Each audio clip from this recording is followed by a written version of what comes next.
You've done it, mate. You've done it.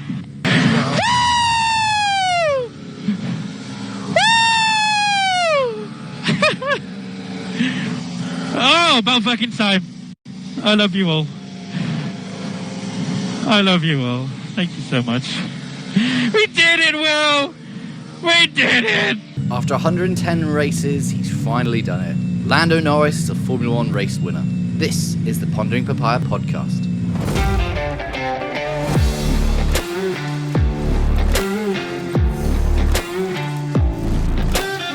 Hello and welcome back to the Pondering Papaya podcast for a full recap of the Miami Grand Prix. Joining me to discuss Lando's incredible victory is Quadrant producer Matt Ames and DNF1 podcast host Adam Burns. So let's get straight on into it.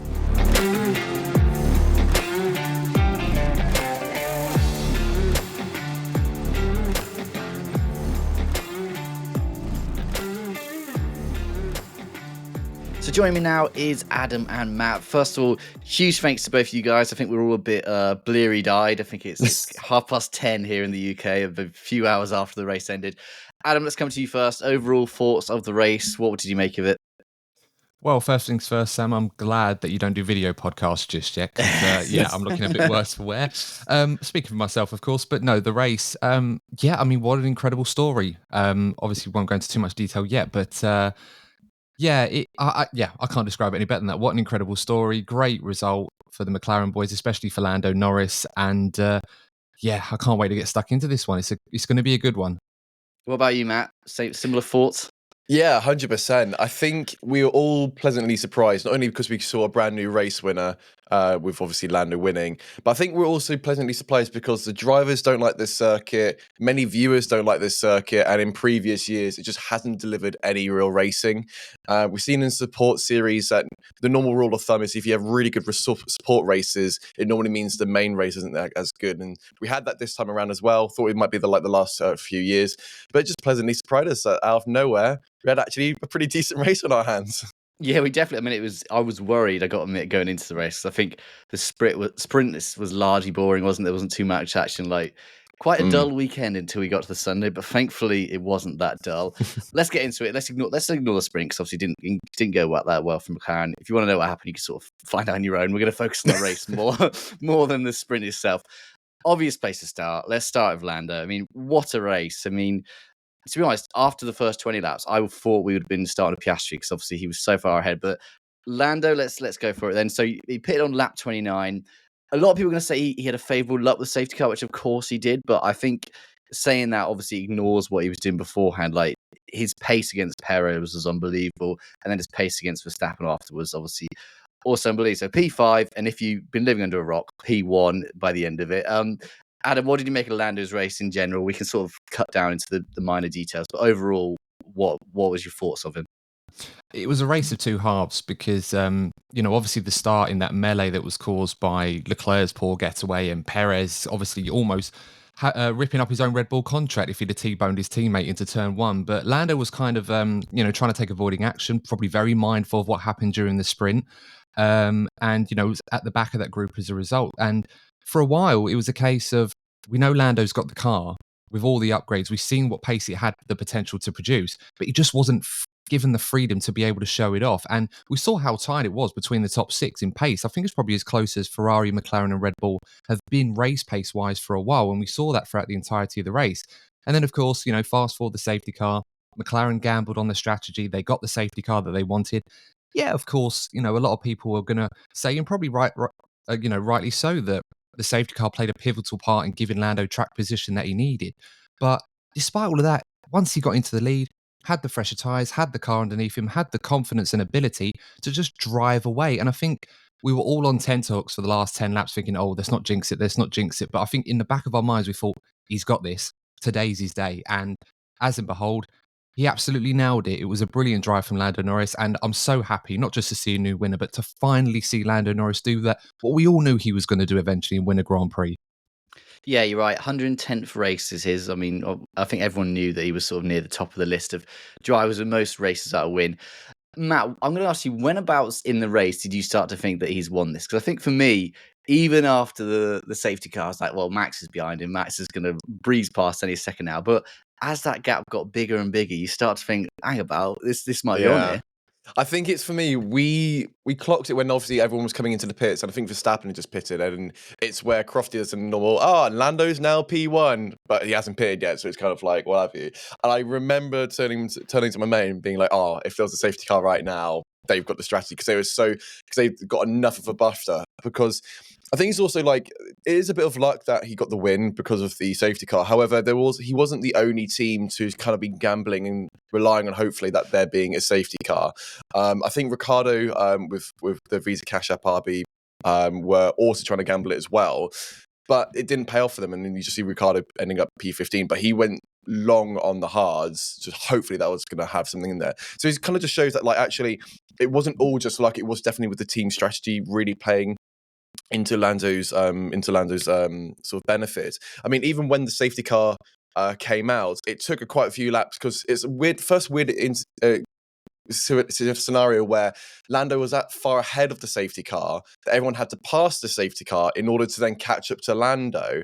But yeah, in terms of like when we thought it was going to actually start happening, I unfortunately wasn't wearing my glasses, so trying to see the timing screen on also at a pub as well, just like, how many seconds is it now? And then you'd be like, it's gone to 2, and now it's gone to 3, and it all just blends in together.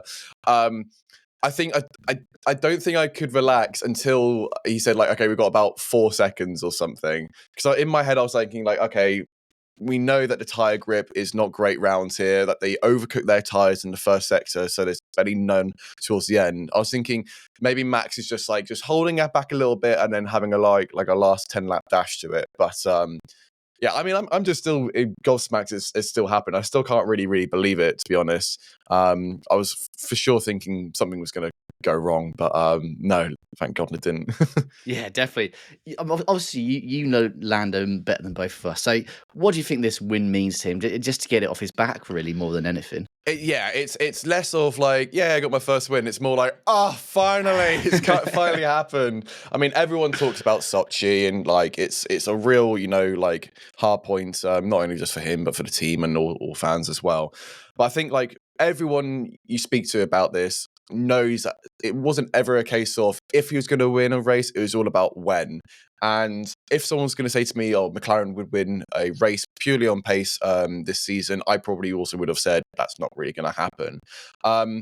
But I mean, like, yeah, we've just seen this team just go from strength to strength. Lando having, I think it was like 10 upgrades to his car this weekend, and also bringing an upgrade to a sprint weekend anyway is always so hard to sort of actually see where the actual upgrades are really working, because you just don't have that much time to really sort of give it a go, to give it a practice, seeing what's benefiting and what's not really. But yeah, I think for Lando, it's just like, it's more just a relief now. It's finally happened. That can be now put to bed, and then just work on getting them more consistently if he was going to get them next year, and then who knows, maybe even a championship. But I think he's now done his first proper goal for McLaren of just him being able to come to this team and win a race for him. So he's finally been able to do that. Mm-hmm. Yeah, of course, first McLaren race winner since Daniel Ricciardo many years ago now. Adam, do you think that was Lando's best race to date? Is that a fair thing to say, or is there one that, I mean, obviously Austria for his first podium always sort of sticks out as a great race, but do you think this tops it? Absolutely. It's easy to be the guy chasing after the leader to try and, get that victory and snatch it from the jaws of defeat. But I think, as Matt alluded to already, something that has unfairly plagued Lando Norris throughout his F1 career is being able to deal with those intense pressure moments where you have the lead, you have track position, it's your race to lose. And I think we can all agree that when Lando was in that position, after the safety car, he was leading the Grand Prix. He had Max Verstappen and Charles Leclerc behind him, who, could have had cases if they were on fresher tyres, perhaps to try and put a challenge. But, circumstances as they are, he has to deal with that. And until this race, Lando Norris had not been able to overcome that pressure and overcome that tag. And I think to be able to do that with all that expectation, all that pressure that he had to deal with, and deal with it so well, I think it must be said, he didn't just win this race from that position. He controlled that. He was gone. He checked out literally within a lap or two, got out of the DRS zone of Verstappen, and he was gone, never to be seen again until he'd won the race. So, yeah, I think without a doubt, this is by far Lando Norris's best drive in Formula One. And hopefully now he's got that win. This will release that pressure, and this will, allow Lando to go to that next level to become a consistent race winner, be in that position more often, get the win, and maybe in the future challenge for a world championship. And we'll get on just a little bit later what this means for McLaren in general. But Matt, if we sort of look at Red Bull a little bit, I mean, it's hard to say they had a difficult weekend when they came second and ultimately fourth, but they did seem to be lacking a little pace. Do you think that it was just an off there, or do you think this is maybe something we can see going forward a little bit more? Yeah, I think it's just the grip levels for them in particular were just the whole weekend they were just really, really struggling. And even Max, saying he just couldn't get the car rotated. And I don't know if it's down to the surface, or we know the track temperatures were insanely hot anyway. But yeah, usually the Red Bull is really, really planted. And going into like turn 13, one of the main overtaking spots, it seemed like they were one of the very few teams who were able to throw it down the inside and not outbrake themselves or even do a lockup. I say that obviously with a pinch of salt because Sergio Perez somehow, I don't know, I still look back on the onboards and I don't know how they didn't touch in that first corner, just like losing all grip there. But yeah, it's really peculiar. I'm not too sure. I mean, it's clear as day for me. Adrian Louis has already left, so they don't know now how to control the car. That must be the whole reason why. But like, yeah, it just seemed like the grip, it just wasn't really there for them, or even for most people on the team. And yeah, when you're driving on ice, really, it's yeah, I can only imagine you just don't have the confidence in the car, so therefore you just can't really push as much as you normally do. Yeah, clearly Adrian Newey is the one that tells Max don't hit bollards. That was his one job. That's what. Yeah, that one was mental. Yeah, just like absolutely, just like going over it and just we knew that was going to bring out a virtual safety car. Oh, but how long did it take? I mean, yeah, I think everyone was sort of, even the commentator was like, "Why is there not a safety car? There's literally a bollard on the track." But I think it took someone else hit it, didn't they? And eventually the VSC came out, which obviously sort of kickstarted the ping onto the safety cars eventually end.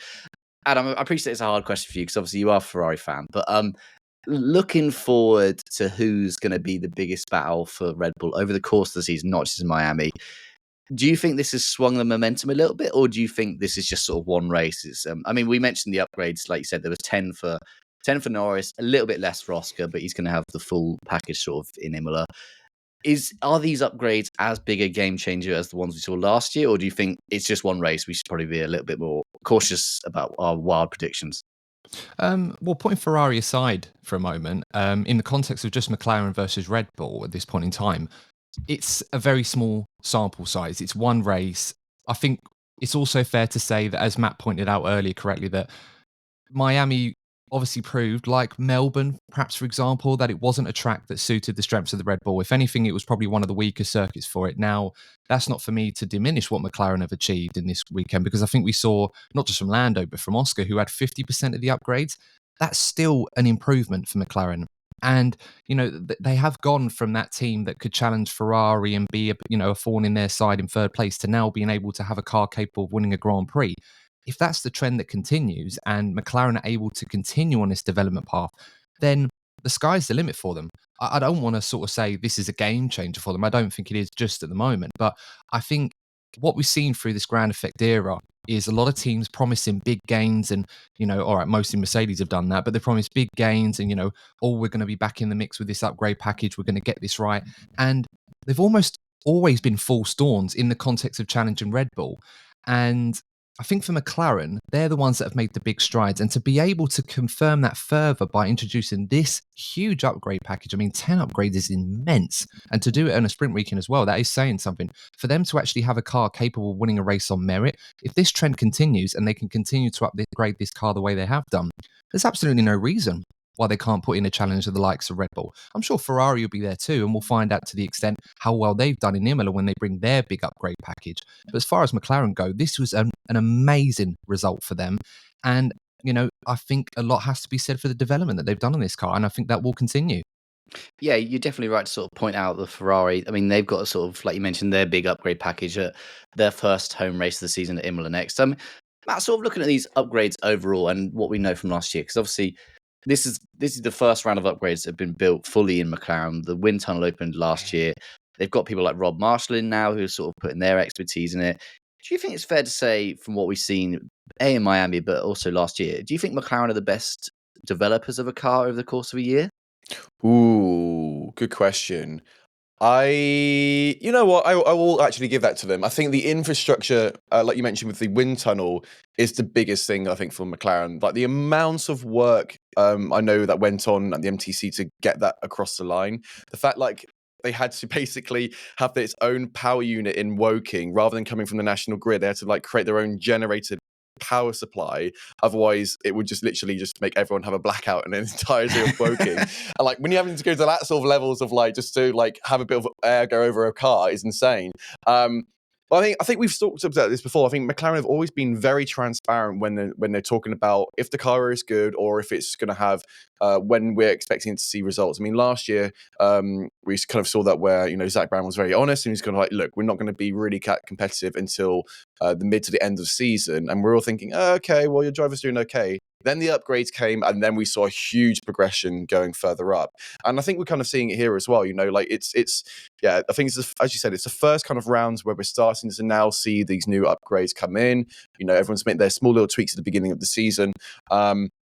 And I think, McLaren can adapt quite well. I think what's really crucial with McLaren is that they're not just like a copycat team. They're not just, copying side pods from Red Bull or trying to see some flooring or, some of the new front wing design, which I think Mercedes done, where it's technically 3 flaps, but there's actually one little slither coming off the end. They're not copying it from other teams. They're just trying to develop their own proper race car, which is fantastic to see. It's not like some sort of sister team who will just like sort of copy parts or anything. So I think in development, I think they're very, very strong. And like you said, they've got some new guys in there now who I think after the end of this year just means then that package is going to be even more closer together. Mm-hmm. Yeah, you're definitely right. It seems to be the way, if you want to catch Red Bull, you can't just be copying them. That seems to be McLaren's mantra. Just on the new hires, I mean, just to keep people up to date, you probably saw it during the week, but David Sanchez, who we did a podcast on a few weeks ago now, I think it was with you, Adam. I think you were the emergency podcast guest with me.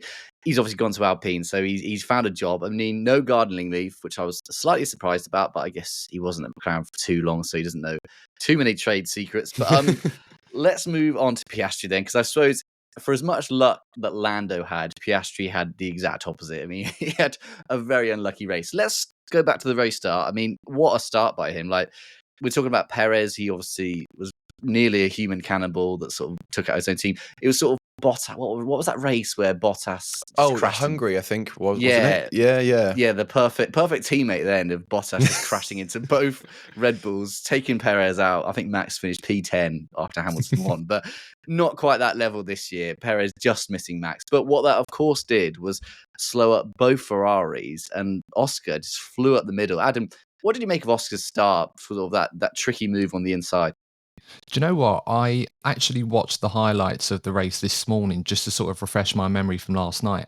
And even though I was training myself to follow Piastri, I'm still distracted by Perez and what he had done, that it completely took my focus away. And then all of a sudden, Oscar goes up the inside of Carlos Sainz and he's challenging Leclerc for P2. It's like, where on earth did that McLaren come from? It's like he just disappeared and then appeared in P2 all of a sudden. So, I mean, in general, I think Oscar, I really like to see this aggressive side of Oscar. I think, for all of his talents and all of his skills, there's that emotional and high level intelligence of a race driver in that moment when you're competing against the big drivers. And this is a situation Oscar's found himself in a lot more this year, and he's going to continue to find himself in this situation.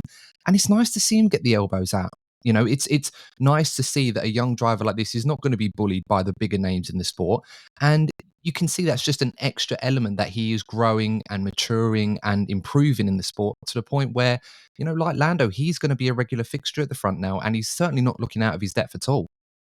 Yeah, definitely. I mean, after that first overtake, Matt, how impressive was it him keeping the Ferraris not only at bay, but well behind? I mean, there was rarely a moment where it looked like Leclerc was going to get past, so much so that Sainz was getting rather annoyed behind Leclerc, asking again to overtake. How good was that, sort of his defensive work? Yeah, absolutely. I think Alex, said it perfectly there. Him just getting his elbows out and just being really aggressive. It's a really good driving style from him. And keeping both Ferraris at bay. Like, I was actually just pleasantly surprised that the McLaren had the pace, like Verstappen wasn't just like flying off into the distance. I think it was even like lap 10, where if it was like, say, Verstappen and Perez, you'd normally see about, I don't know, like a 20-second gap or something. Whereas here, you'd only sort of see a 3 or 4 second gap.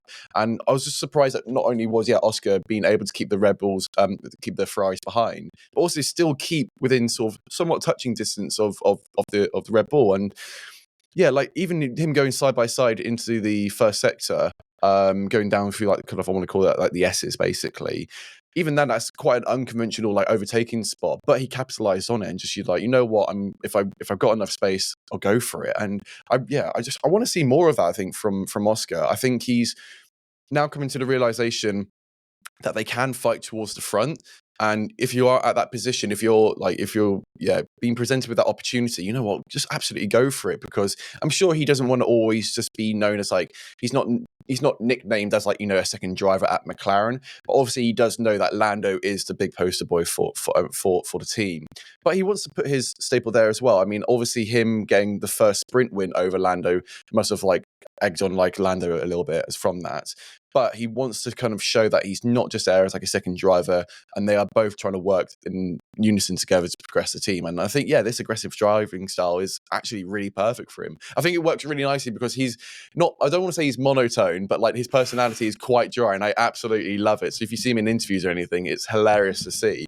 But then when you see him on the track, it's almost like a different person. But yeah. Yeah, he's like a friendly Kimi Räikkönen, isn't he? Exactly that. Not Yeah. asked about anything. Exactly that.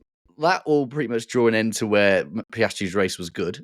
From now, it's going to get quite unfortunate with what happens next. Obviously, he pits lap 27, just a couple laps before Lando, but crucially, I think it was 1 or 2 laps before the safety car. So he comes in, loses that great position that he had, sort of sinks back down the order, sort of re-emerges with Sainz, near Sainz, and sort of those two had a tussle that it felt like it lasted 2 full races, not just a couple laps or whatever it was, constantly on each other. Like there was 2 key incidents. We're going to sort of dissect both of them.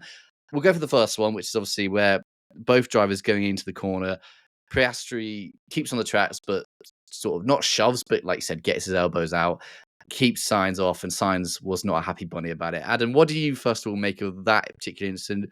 Who was at fault, if anyone was at fault, and do you think it was fair that no one came away with a penalty? I'm going to try and be as objective as I can with this one because my biases are definitely there. As I said, I had to watch this back a few times, and good thing I slept on it too, just to sort of understand the nuance behind everything that was going on. I'm glad no one got penalised for it. I don't think it was an incident that warranted a penalty. I think on commentary, I think Martin and Crofty was talking about it being hard but fair. I don't know if I'd say fair, and the reason I would say is because, you know, when they get into the corner, Sainz is technically slightly ahead on the outside, but, you know, priority does go to the guy on the inside as long as he's far enough alongside him. So I think at the apex, yes, Oscar is definitely ahead of that point. But they're coming at such a speed, and bear in mind, it's the second biggest braking zone on the whole circuit. Obviously, Sainz is DRS as well, so they're doing almost 200 miles an hour at that point. So when you're looking at a frame to see the exact moment both guys are at the apex, it is hard to judge in that exact moment. It was kind of like Aston Martin's argument about Alonso when he hit Sainz in Shanghai the other week. So for me, I'm glad no one got penalised. I don't think I'd call it fair because, you know, Oscar, they do have a little bit of contact, and Oscar on the inside, because he goes quite deep, it does force Sainz to have to go off the road. And call me old-fashioned, and maybe this is me thinking this, but I don't like the idea that the stewards seem to think it's okay in almost every circumstance where if you're the guy on the inside, if the car's alongside you on the outside and has the right to be there, that you can just run them off the road and that be considered fair. I think if there was gravel on the outside and that had happened, then, you know, that's probably a penalty for Oscar. But I don't think it should be circumstantial. I think it should just be consistent throughout, regardless of what's on the outside. So I'm glad it's not a penalty, but I can understand why, you know, the stewards didn't do anything and why Carlos was probably a little bit annoyed as to how that sort of came about and why he felt Oscar should have given him the place back. Yeah, you're right. I mean, since we've had these sort of new stewards come in, they're very much keen that whoever's in front of the apex, pretty much that's their corner, isn't it? Matt, what did you make of the incident? Were you sort of similar, thinking that it was fair, no one came away with a penalty? Yeah, I think it's, yeah, for me, I think it is fair. And I do believe it is also hard racing as well. I think with that particular corner, I think like, first of all, we got to establish that, yeah, you know, Sainz was trying to go for a move around the outside. And I think in a corner like that, let's say it wasn't a left to then immediately right-hander. Let's say it's a huge like left-hander hairpin. That's where I would say going for a move around the outside, that is more fair because you can just keep to the outside, you can stick it around the outside, and then it makes it work. I think because it goes to immediate sort of almost 90-degree right hairpin, sort of right-hander, I think that for me, that's where I'm a bit like, you know what? If you're trying to go for a move around the outside, it's never going to stick because you immediately then cut off on the right hand side. And like for me, I think it's where like, you know, Oscar is defending his position. And if you're trying to go for a move around the outside, you also need to be confident enough that you're sort of more ahead when you're coming out of the apex to immediately go right. So then even though Oscar does flush him out to go off the circuits, and there wasn't sort of contact there, for me, though, it's kind of like, well, Carlos, put yourself into that position. If you know you're going to immediately have a switchback on the right-hand side, you kind of needing to do a switchback by, going around the outside, braking earlier, get that switchback, and then basically is switchback sort of central. And I know like Lewis did that. I think it was on Sonoda. It was a great move where he then did a move around the outside. So the turn 13 going left, turn 13 going right. Lewis did a switchback on turn 13 and was able to go around the outside of Snowden 14. That's the way I see you making a move on that corner. I mean, even when we saw the F1 Academy, everyone was trying to go for a move around the outside. Immediately, everyone just goes onto the runoff and then sort of cuts the corner because it's technically runoff. But for me, I'm very much saying it's kind of hard but fair racing. If there was contact where, let's say Oscar outbrakes himself, couldn't control the car, and then forced Sainz to go off, then I would say that's not justified. But I think as they were both fully in control, it's fair game for me. Yeah, I mean, that's a great segue of cutting in front and losing control, because that takes us on to the second incident, which obviously a little bit roles reverse. This time, so sort of Sainz is the one that gets ahead into the corner, but he loses the rear end a little bit. Not a full lockup, but just a little one, sort of stops a bit in front of Piastri. Piastri tries to turn in, and his front wing I've never really seen a front wing like bend up that much before. It went suddenly 90 degrees vertical and then snapped back down. Obviously had a lot of damage. Adam, what do you make of this one? Like, if people don't know, I think Sainz got a 5-second penalty. He may have got penalty points. I can't remember off the top of my head, but 5-second penalty, which knocked him down to P5 behind Perez. What are your thoughts on that incident, Adam? Yeah, it's probably the point of the pod where some of the followers might be expecting me to argue that it was a wrong penalty decision, but no, it was a fair cop. I think in that incident, Sainz has every right to try and go bold down the inside there, but at the moment, halfway through the corner, loses control of the rear end, and that initiates the contact with Oscar and causes the damage. Regardless of whether that would have caused damage or not, it's not a fair move. You know, if you lose control of the rear of the car like that under braking and you've hit the other guy to overtake him, you can't consider that fair. I think the stewards, and also rightly so, because usually the standard template is a 10-second time penalty and a couple of penalty points. They were obviously aware that, it was a unfortunate moment for Carlos. He did lose control, but it wasn't with malicious intent or anything like that to wrong Piastri, even though he was very hot under the collar. So you probably could have made that argument if you wanted to. I think it was a sensible decision to give a 5-second penalty. I don't think you can condone that move. And that's how it goes sometimes. But no, fair penalty in my opinion. And Matt, what about the stewarding? Because obviously we're talking about the 5-second penalty, but it didn't come till I think about 2.5 hours after the race. Were you surprised that such a long gap happened between that? I mean, it's not the first time that we've had a huge gap, and anyone who works in F1 will know how long stewards take to do something. But that one seemed pretty easy to decide, yet it took a long time. Was that a surprise for you? Yeah, absolutely. I think, Adam said it best. He's like, you can see he's out of control. You see a little puff of smoke going up, and then he goes into the front wing. And straight away, it's a bit like, okay, he's lost control of the car. He's damaged someone else who wasn't at fault. For me, that's, simple slam dunk. I mean, luckily, they were just by pit entry as well anyway, so he could go straight in. And I think, I think he just got only like the one penalty point, I think, from that. But I think, the stewards, the stewards at Miami have been a huge talking point, particularly from Kevin Magnussen, seen that whole display of like what was originally then hard racing, then just went into like, don't know what it was, sort of racing in the sprint race and not being fully penalised for it. And I think he's only now like sort of 2 points away from a ban as well. I think with that one though, that was kind of like a slam dunk. It's just like, if you're a driver and it's clearly that you had no control of the car, that should be a penalty. I think I agree with Adam that 5 seconds was the right decision. It wasn't like a proper DNF onto someone else. However, it does still affect someone else's race. But I think, I don't know how they can try and fix that to be more in future of like just making it more easier. I think that one there was kind of so slam dunk. But yeah, with like sort of the Kevin Magnussen sort of case, sort of doing too much hard racing and actually giving contact to other people as well. It's sort of having to set the rules now to like, what is the standard for when this happens, and this happens. Yeah, definitely. It's one for the FIA to certainly look at, because I think there was a lot of rule bending and sort of from Magnussen. I don't know how much. I think he had about 30 seconds in the race eventually from all the penalties he added up. That's obviously one for them to look at. So sort of looking at the race after this incident, I mean, obviously it sort of takes away any kind of competitive for Piastri. He immediately gets overtaken by both Perez and Hamilton going into one corner. I mean, that was pretty much the end of his race, wasn't it, Adam? Like, at least he got that fastest lap point. He took that fastest lap away from someone else, which shows he had pace, and something we knew all weekend. But yeah, that was sort of curtains for him from that moment on, wasn't it? Well, unfortunately for Oscar, he was kind of in that catch-22 because, because as a result of that incident with Sainz, obviously his race is kind of wrecked, and that's a lot of points lost for McLaren. And he needed to use that pace that he had to try and catch the field and see if he could get a championship point. But by doing so, ends up getting the fastest lap. And I think it was Lando he took that fastest lap off of. So, it's ended up being a point lost for McLaren as a result of that, which, in the grand scheme of how the weekend turned out for the team, I don't think they'll care too much about that. But yeah, it was unfortunate for Oscar. As I said, I loved seeing him get his elbows out. I love to see that aggression from him. I think the pace of the McLaren's in the middle sector as well, that tight, twisty area that we haven't really talked about too much. I thought that was going to be the Achilles heel for them, but it shows these upgrades have obviously helped the mechanical grip element, because they were keeping the Ferraris at bay. They were quicker than the Red Bulls, arguably the two best cars in the slower corners. So that's obviously very encouraging. But yeah, for Oscar, it's going to be a day of what could have been, but do you know what? I think that's just another lesson for him, and he'll, hopefully, when all the upgrades are on his car, he'll be in the mix in Imola.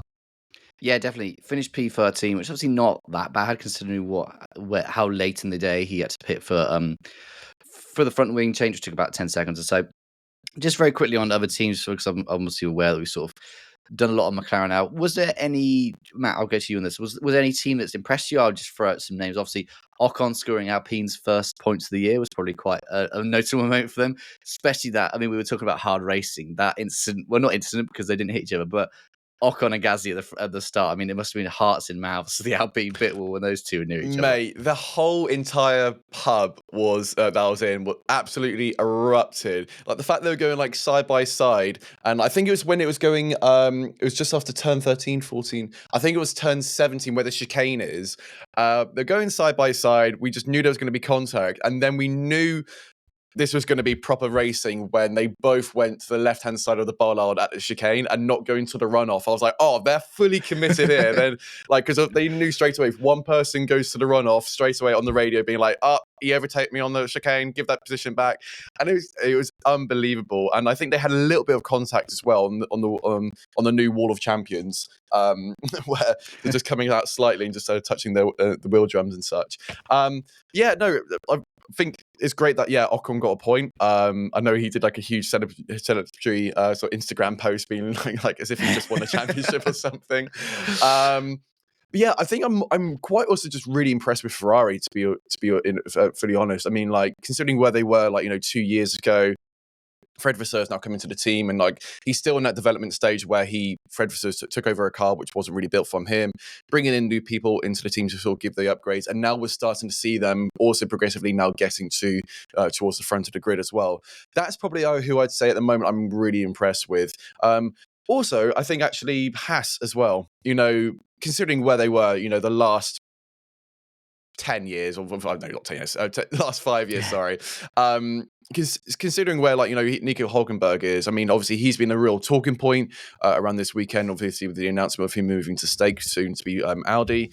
And up until now, you'd probably be like just not too sure where the driver talent has really been with Hülkenberg, but I mean he's come through and it's just been absolutely incredible to see that like Haas have just been able to somehow progress into normally being within the top 10. I mean, no, it might be for a point or two, but like that's such a huge development, from them as well. So I think those would be my two I've been really, really impressed with.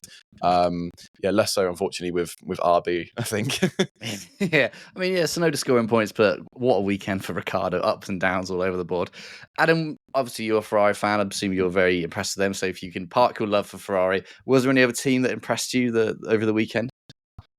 Well, I think Matt summed it up perfectly. I was going to say Alpine, the fact that Gasly and Ocon avoided to create a perfect ad placement for a specific airline company just before the bridge section was obviously amazing. We all thought we knew how that was going to end, and to our surprise, it didn't. And they did a great job. Gasly, unfortunate not to get points, but he did a solid race as well to finish in P12.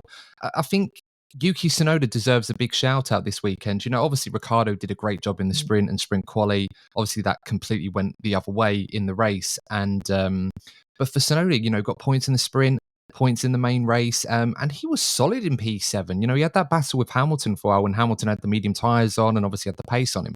But to consolidate that and do what he's done, a driver that I think repeatedly, week after week after week, goes under the radar, goes about his business. After what we saw in Shanghai and the sprint, we all thought, oh, here we go. Is this new chassis really proving to be the difference for Ricciardo? Is he now going to leave Tsunoda in the dust? Is his future in F1 up for scrutiny? And once again, he's just doing his business at the moment. And I find it baffling that we're talking about a driver here who is performing the way that Yuki Tsunoda is performing at the moment. And there's still question marks over his F1 future. Like, it's just so wrong that is how the current state of affairs in F1 right now. But I'm just really happy to see him doing really, really well.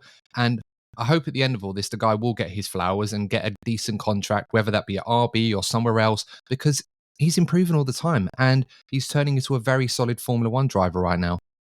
Yeah, I think I've been founder, president, and only member of the Yuki Tsunoda fan club, so it's nice to see some other people getting on board.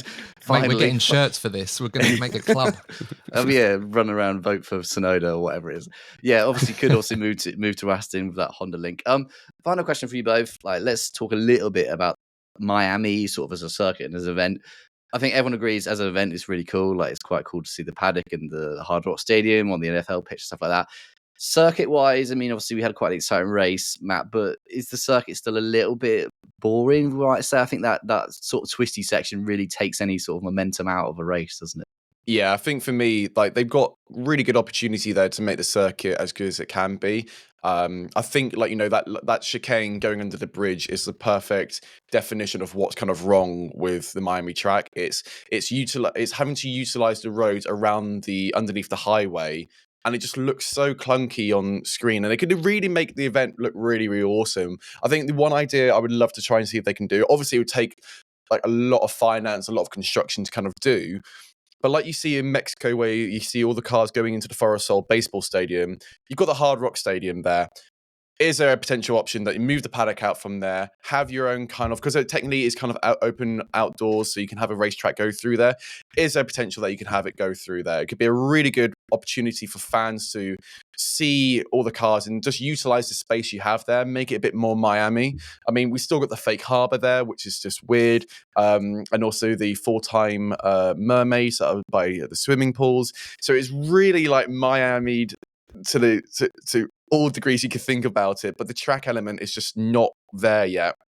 And I think, yeah, as I said earlier in the podcast, most drivers don't like driving around it. It does feel like you're just kind of almost going around it, a bit of a car park. But there's nothing at the moment for it which makes it unique to Miami. You've got the S's, which is very famous to Silverstone, but then you just got the only bits which are unique to Miami, just either being very, very long straights and just being kind of concrete walls. It's almost like a very much a glamorized Formula E track. I think they just need to utilize or change some elements to it to make it more substantial. Because at the moment, when you're not going to the event, it just look like a whole load of celebrities going to it. But that's kind of really it, unfortunately. Yeah, definitely a lot of celebrities. Fortunately, no football helmets, the top three this year. Disappointed. Loved that last year. We did get the pink Jeep, though, which always... I love those Jeeps. They were great. So good. Adam, I will end on you. What are your thoughts on the Miami circuit? I think Matt summed it up perfectly, and I think just to add to his point about that it's all a bit clunky in certain areas, and it's obviously restricted to what they can do on the streets. I think it's just like a lot of newer street circuits that you do often see in Formula One, that they're just not built right for modern Formula One because the cars are too big for circuits like this. It's a less extreme version of Monaco. I know we use Monaco as the template for it, and that exists in its own little bubble because it's Monaco. But you see some of the support races in F1 Academy this weekend. Anyone that was watching that, the racing was really good there. But the reason for that is because obviously not so much the performance metrics are all quite similar, but the cars are much smaller.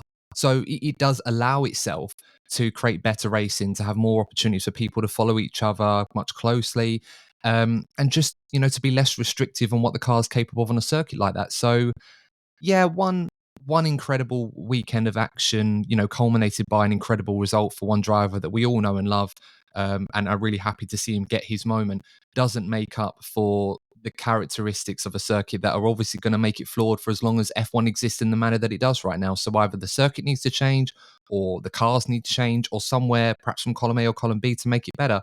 Otherwise, it's going to be a boring 6 or 7 years for as long as we're still at Miami. And when that contract renewal is up for question, will it still be on the calendar? I don't know. Yeah, I mean, they're on there till 2031, so we've got a lot of time for them to hopefully make improvements. Well, then there, obviously, we're going from the very new in Miami to the very historic next race at Imola. Obviously, probably going to quite a poignant race considering it's 30 years since Senna died there. But we'll be back in a few weeks to preview that. But in the meantime, huge thanks again to Adam and Matt both for joining. Especially on such a race where it ended ridiculously late for the UK/European viewers. So yeah, my huge thanks to you guys, and I'm sure we'll get you on later in the season again. Cheers. Thank you very much. Thanks for having us.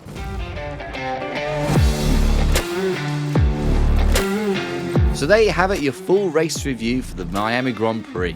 My thanks again go to both Matt and Adam for joining me today. You can find links to their work down in the description below. My thanks also go to you for listening along. We'll be back in a few weeks for a preview of the Emilia-Romagna Grand Prix. But in the meantime, you can follow us on socials at Pondering Papaya, and make sure you subscribe to the show on your favourite podcast provider. And while you're at it, why not give us a review, as it helps to boost us up the podcast charts. Thanks again for listening.